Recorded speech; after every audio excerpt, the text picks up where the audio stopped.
कृष्ण गोविंद वाचेसी सद्गद जपे आधी. काय सांगितलं? जपे आधी, जप करायला सांगितलं ते नाम. आपण फक्त काही काळ घेतो, जप करत नाही. ठाईच बैसोनी करा एक चित्त, ठाईच बैसोनी करा एक चित्त, ठाईचा बैसोनी करा एक चित्त, ठाईचा बैसोनी करा एक चित्त. आवड्यानंद देवा, आवड्यानंद आरवा, हरिमुखे म्हणा, हरिमुखे म्हणा, हरिमुखे म्हणा, हरिमुखे म्हणा. आवड्यानंद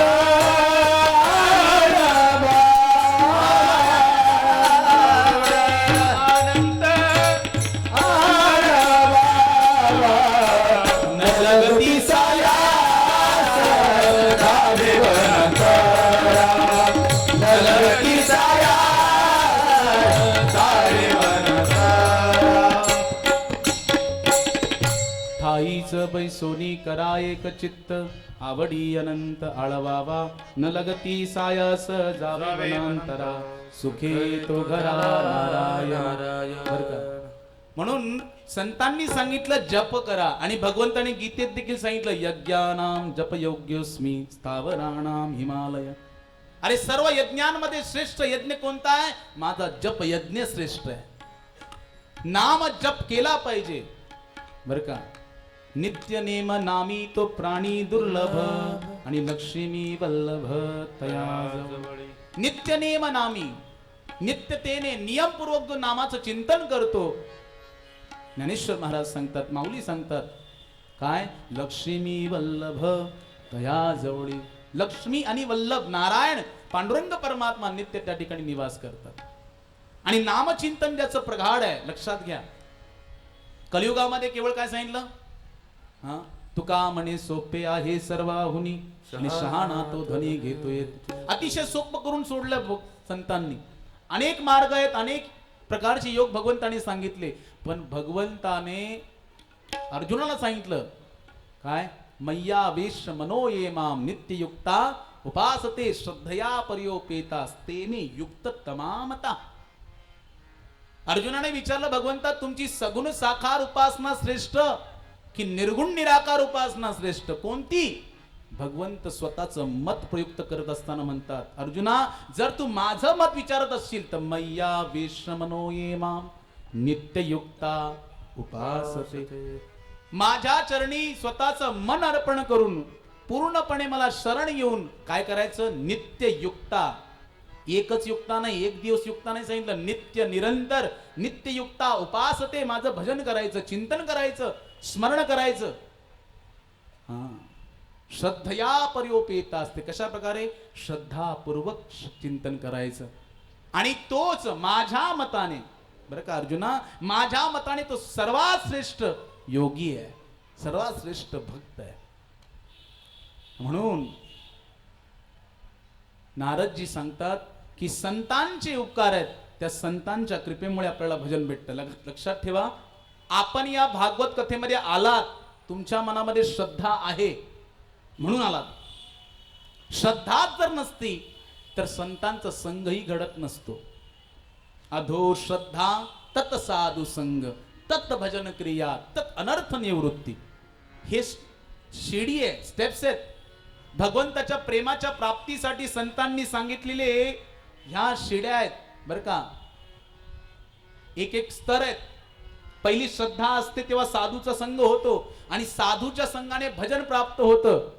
राम कृष्ण हरी, जय जय राम कृष्ण हरी, हरी जय जय राम कृष्ण हरी, जय जय राम कृष्ण हरी, हरी जय जय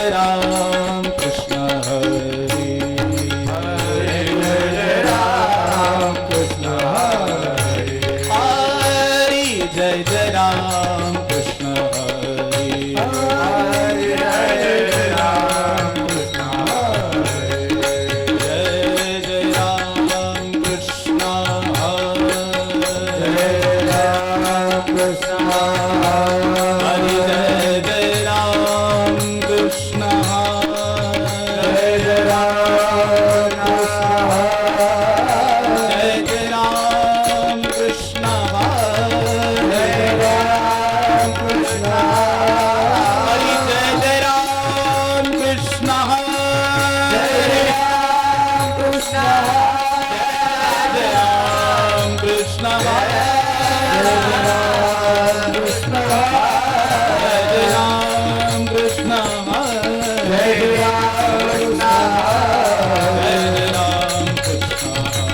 जय राम कृष्ण हरि जय राम कृष्ण जय राम कृष्ण जय जय राम कृष्ण जय राम कृष्ण राम कृष्ण हरि जय जय राम कृष्ण जय राम कृष्ण हरि जय राम कृष्ण हरि जय राम कृष्ण हरि जय जय राम कृष्ण जय राम कृष्ण हरि जय राम कृष्ण हरि जय जय राम कृष्ण हरि जय जय राम कृष्ण जय राम कृष्ण हरि जय राम पंढरीनाथ भगवान की जय. संतांच्या कृपेने भजन प्राप्त होतं. ते भजन केल्यानंतर हृदयातील अनंत जन्माचे अनर्थ निवृत्त होतात आणि जेव्हा हृदयातील अनंत जन्माचे अनर्थ निवृत्त होतात त्यावेळी काय होते, नामामध्ये रुची निर्माण होते.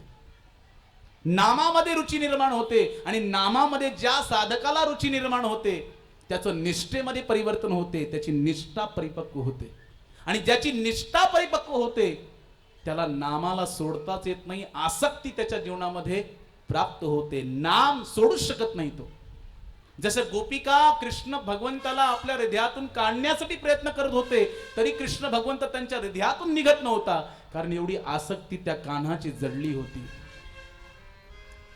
आणि ज्याची आसक्ती जडते, ज्या साधकाला त्याचं पुढचं फळ सांगितलं त्याच्या हृदयामध्ये भाव प्रकट होतात भगवंताप्रती, स्वेद पुलक रोमांच, तो रडतो हसतो पुलकित अंग होत. नयनम गलदश्रुधारया वदनम गदगद रुद्धया गिरा पुलकर्णिचितं वपू कदा तव नाम ग्रहणे भविष्यति. नयनातून अश्रुधारा वाहतात. अहो कांदा कापताना आपल्या डोळ्यातून अश्रू निघतात, पण भगवंताचं नाम घेताना अश्रुधारा येत नाही. किती आपलं हृदय कठोर आहे. पण जो साधक आहे, ज्याला भाव अवस्था प्राप्त झाली, त्याच्या नयनातून अश्रुधारा वाहतात, कंठ गदगद होतो भगवंताचं नामचिंतन करता करता, शरीर रोमांचित होतं.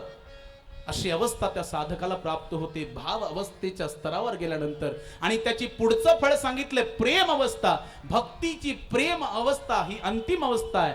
भगवंताच्या चरणांची निष्काम प्रेम अवस्था प्राप्त होते, तेव्हा ही मनुष्य जीवन सार्थक होतं. बाबांनो, हेच आपल्या मनुष्य जन्माचं परम लक्ष्य आहे, भगवंताचं निष्काम प्रेम प्राप्त करणं. कारण ज्याच्याजवळ निष्काम प्रेम आहे त्याच्या जवळ भगवंत असतात. आणि या निष्काम प्रेमाला प्राप्त करण्यासाठी काय साधन सांगितलं, नित्य नेम नामी. बर का, निरंतर काय करायचं, भगवंताचं नामचिंतन करायचं. म्हणून तुकाराम महाराज सांगतात, नाम संकीर्तन साधन पैसोपे जळतील पापे जन्मांतरीची न लगती सायास जावे वरांतरा सुखे घेतो घरा नारायण. महाराजांनी सांगितलं नाम संकीर्तन करा, कारण संतांच्या कृपेमुळेच. बघा, नाम संकीर्तन कुणामुळे प्राप्त झालं, त्या संत मायबापांमुळे प्राप्त झालं. म्हणून संतांचे चरण पहिले पकडायला सांगितले. म्हणून नारदजी सांगतात, वेदव्यासजी संतांच्या कृपेमुळे सर्व काही होऊ शकतं, तुम्ही सुरुवात करा. आणि देवर्षी नारद यांची आज्ञा पाळून वेदव्यासांनी सुरुवात केली. समाधिस्थ अवस्थेमध्ये वेदव्यासजी यांनी जे नारदजीने त्यांना चतुश्लोकी भागवत श्रवण करवलं त्याच 4 श्लोक भागवताचं त्यांनी 18,000 श्लोकामध्ये विवरण केलं. ते समाधीस्थ अवस्थामध्ये त्या श्लोकांचं विवरण करू लागले आणि गणपती बाप्पा लिहू लागले बरं का. गणेशजींनी लिहिलं आणि त्या ठिकाणी भागवती संहिता पूर्ण झाली. आणि भागवत संहिता पूर्ण झाल्यानंतर वेदव्याजींना पुढचा प्रश्न पडला की या भागवत कथेचा श्रवणाचा प्रथम अधिकारी कोण असेल. कारण जो भागवताच्या संहितेचा प्रथम श्रवण अधिकारी आहे त्याने कामावर आणि क्रोधावर विजय मिळवलेला असला पाहिजे. आणि तो केवळ या जगामध्ये माझा पुत्र शुकदेव आहे, अन्यथा दुसरा कोणीच या जगामध्ये नाही आहे ज्याने काम आणि क्रोधावर विजय प्राप्त केलेला आहे. पण जर का मी सांगितलं संसाराला तर संसार म्हणेल अरे बघा बापाने मुलालाच पुढं केलं. म्हणून शुकदेवजींना प्रथम भागवताच्या संहितेबद्दल आकर्षण निर्माण व्हावं म्हणून छोट्या छोट्या शिष्यांना काय केलं, पाठवलं. श्लोक उच्चारण करून त्या ठिकाणी शुकदेवजवळ पाठवलं.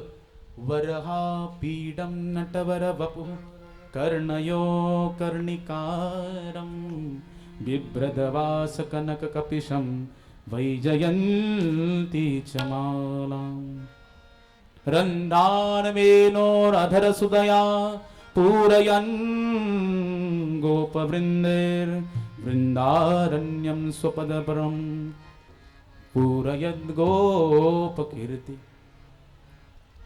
त्या ठिकाणी शुकदेवजी यांना आकर्षित करण्यासाठी सुंदरतेचं भगवंताचं वर्णन केलं की भगवंताला मोर मुकुट धारण केलेला आहे, पितांबर नेसलेला आहे, दिव्य अधरावर मुरली धारण केलेली आहे आणि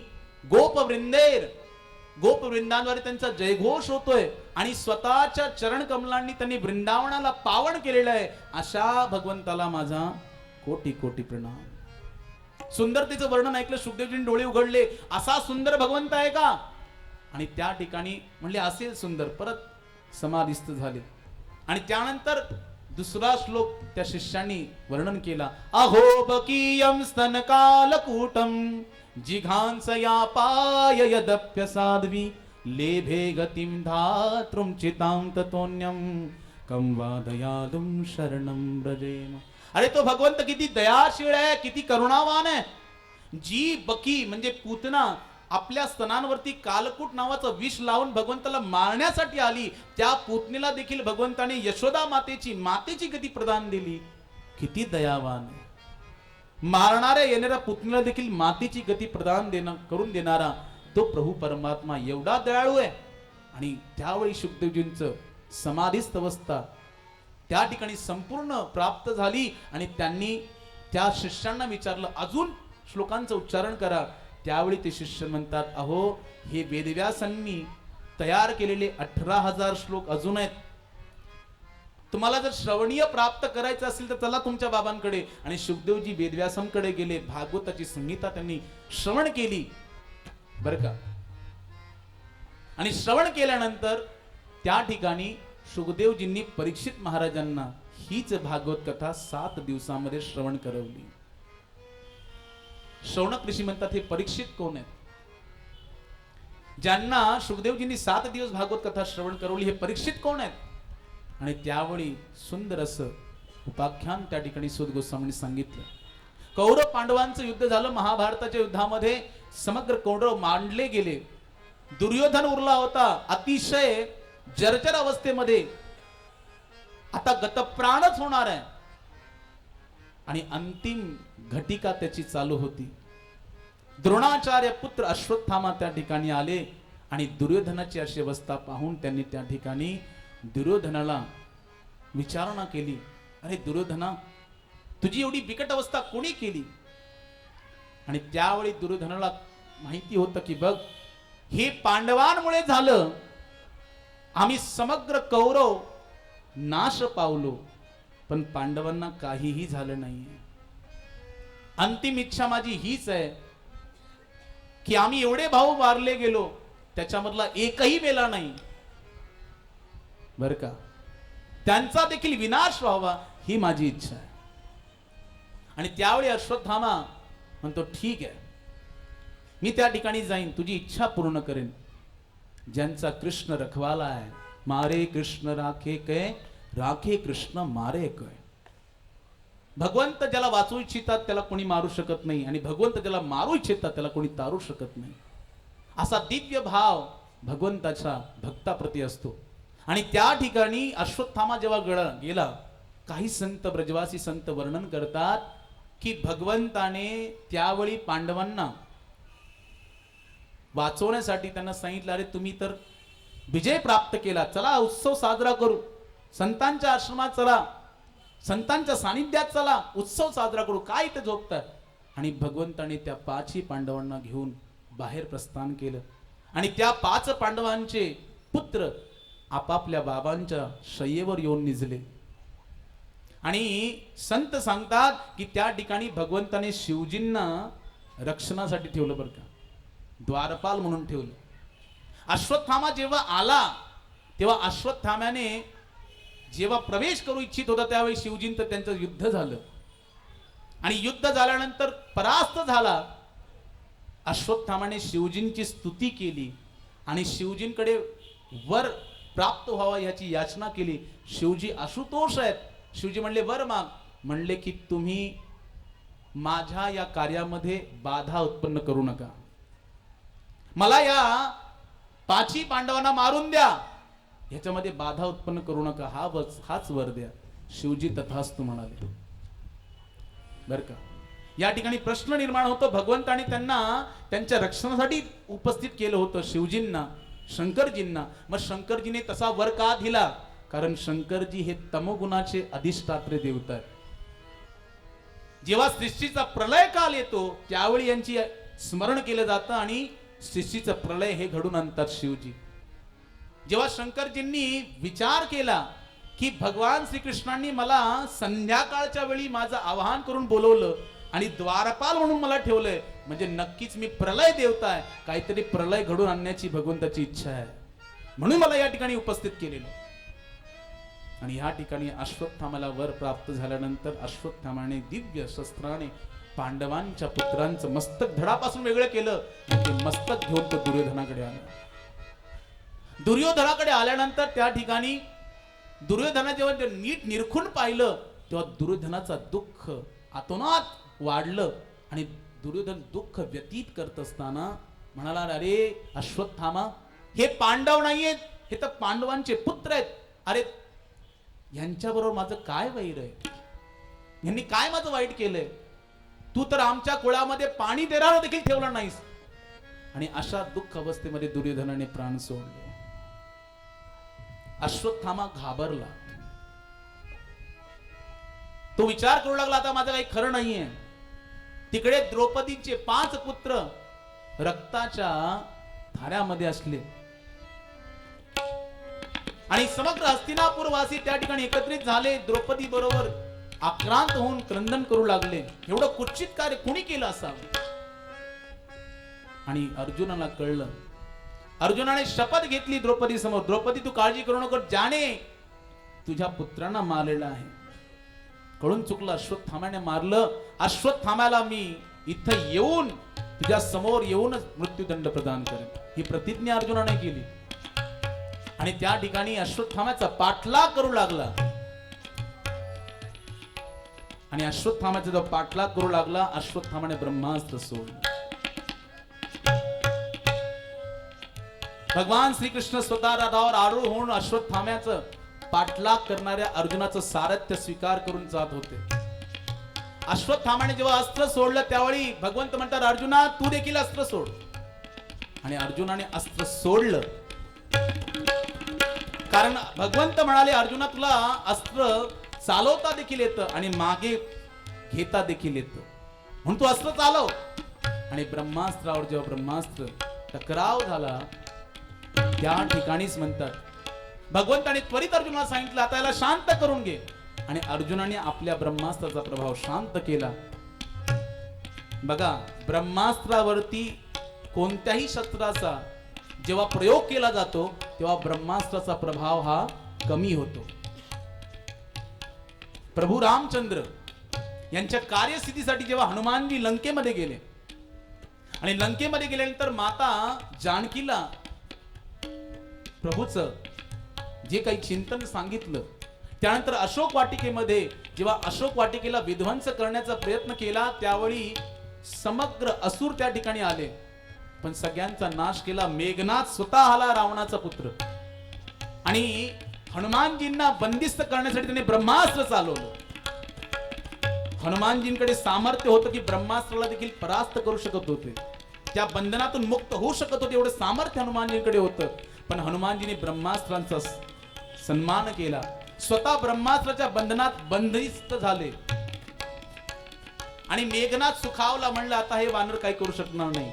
ब्रह्मास्त्राचं बंधन अतिशय तीव्र आणि कठोर असं बंधन आहे, कोणीच तोडू शकत नाही.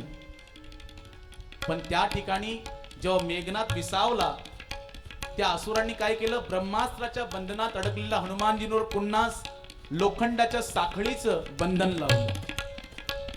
आणि लोखंडाच्या साखळीचं जेव्हा बंधन हनुमानजींच्या ब्रह्मास्त्राच्या बंधनावर लागलं, तेव्हा ब्रह्मास्त्राचं बंधन ढिलं पडलं.